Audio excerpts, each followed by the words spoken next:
যুবক ছিল কেমন শোনো না, কাপন চুরি করতো শোধ করতো বেচা কিনা, কাপন চুরি করতো শোধ করতো বেচা কিনা। উমরে ফারুক রাদিয়াল্লাহু তাআলা আনহু কাপন চোরকে ধরে নিয়ে দয়াল নবীর দরবারে নিয়ে গেল।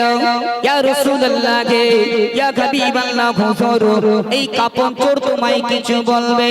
দয়াল নবী বলতে লাগলো, বলো বলো বলো বলো, এত কাঁদো কেন?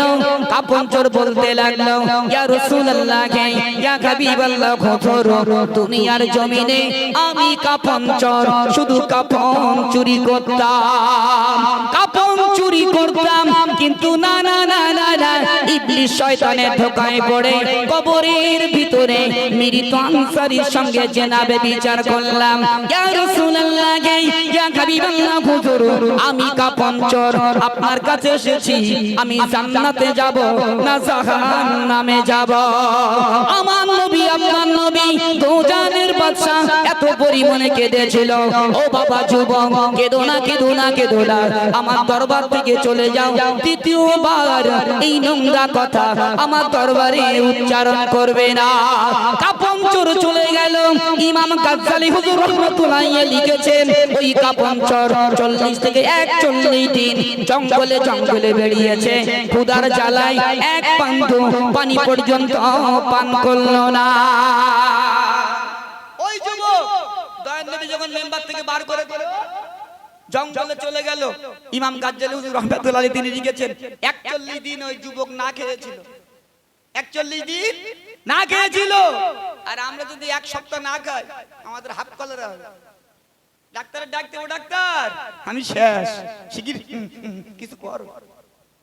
আর 41 দিন না খেয়েছিল, কিন্তু সেই যুবককে আমার আল্লাহ ক্ষমা করে দিয়েছিল।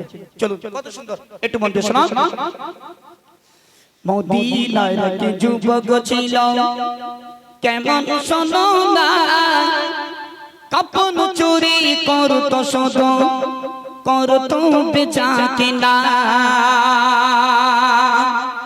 কাপন চুরি করতো শোধ করতো বেচা কিনা, বেচা কিনা। মদিনার এক কবরে বাঁশ মাটি ছড়িয়ে দিয়ে ঢুকল কবরে, বাঁশ মাটি ছড়িয়ে দিয়ে ঢুকল কবরে।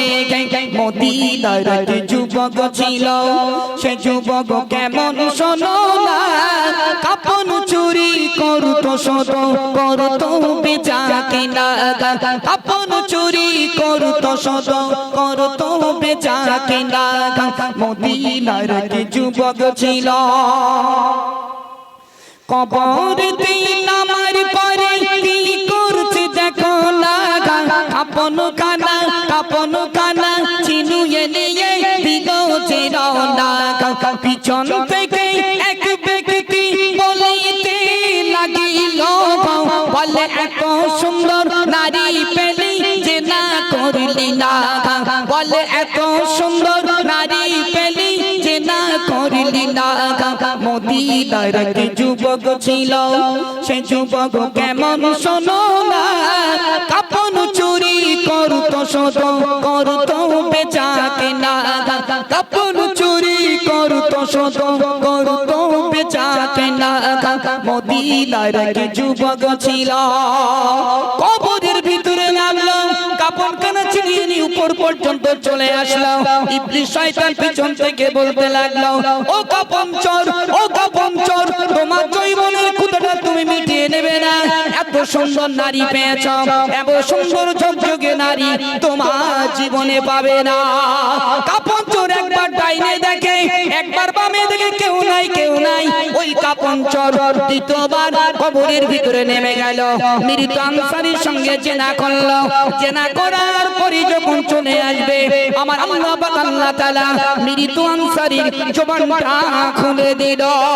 মৃত আনসারী বলতে লাগলো, দুনিয়ার জমিনে যতদিন জীবিত ছিলাম আমি পর্দা করতাম, আমার মুখ কাউকে দেখাতাম না। আল্লাহ তুলে নিল, কবরে আসলাম, আমি কবরের ভিতরে পাক পবিত্র ছিলাম। সমস্ত কবরবাসীর মাঝে তুমি আমাকে নোংরা করে বেইজ্জতি করে রেখে যাচ্ছ। যাও যাও যাও যাও, কাল কিয়ামতের ময়দানে মহাশরে আল্লাহর কাছে তোমার বিরুদ্ধে নালিশ দিয়ে দিলাম। চলে যাও, কাল কিয়ামতের ময়দানে মহাশরে তোমার বিরুদ্ধে আমি আল্লাহর কাছে নালিশ দিলাম। ও আল্লাহ, আমি মৃত কবরে ছিলাম, কিন্তু একটা যুবক আমার সঙ্গে এই দুর্ব্যবহার করেছে। আল্লাহ, এর বিচার তুমি করো, এর বিচার তুমি করো। এই ঘটনা যুবক বলছে হযরত উমরে ফারুকের সঙ্গে। উমরে ফারুক বিরাট রাগী ছিল, যুবকের হাতটা ধরলেন, টানতে টানতে দয়ান নবীর কাছে নিয়ে গেল। চল, দয়ান নবী তোর বিচার করবে, শিগগিরই চল।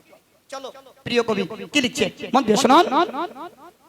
ঘোষণা শুনে দ্বিতীয়বার চলিল কবরে,